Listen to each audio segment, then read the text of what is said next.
انا شاب عمري 22 سنه، صار معي التهاب قصبات حاد كتير قوي بالصدر. فخلص الالتهاب، رحت على كتير دكاتره مشان الكحه بالليل، يعني قبل ما انام تجيني كحه كتير قويه لحد الاختناق يعني. فقالوا لي ممكن تدوم ل8 اسابيع انه الكحه بعد الالتهاب. صار لي انا فوق ال3 شهور والكحه ما عم تروح. وللعلم انه انا معي حساسيه مزمنه بالانف، باخذ قطره التهاب للانف مع ملح ومي، وعيطيني حب حساسية. معقول الدواء تبع الأنف، حساسية الأنف، بيأثر على السعلة يعني؟ لا، ما له علاقة. هو ما الحساسية السعلة، هو يخفض دول حساسية، هو ما يخفض القحة. ما الحساسية أنف، أنا عندي حساسية مزمنة بالأنف. طيب وصار فهمت معي عليك يا الالتهاب حبيبي، بس والكحة ما قل تروح لي أبدا. قل لي شنو عندك أعراض حتى أربطها. قل لي تفضل.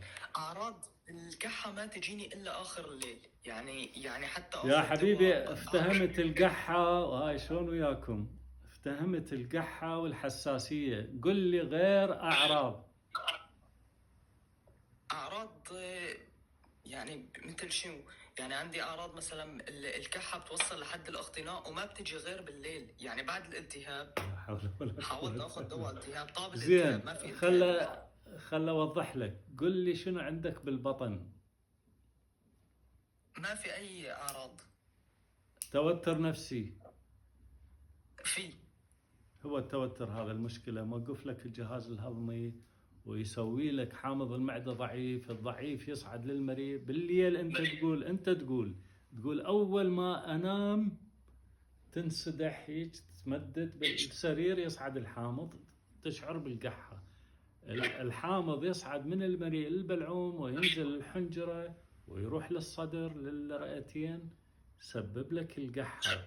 فأنت بالتحديد لازم تطبق الأشياء مال الارتجاع المريئي. وأهم شيء خل التفاح تاخذه قبل النوم، وارفع السرير من يم راسك فد 10 15 سنتيم.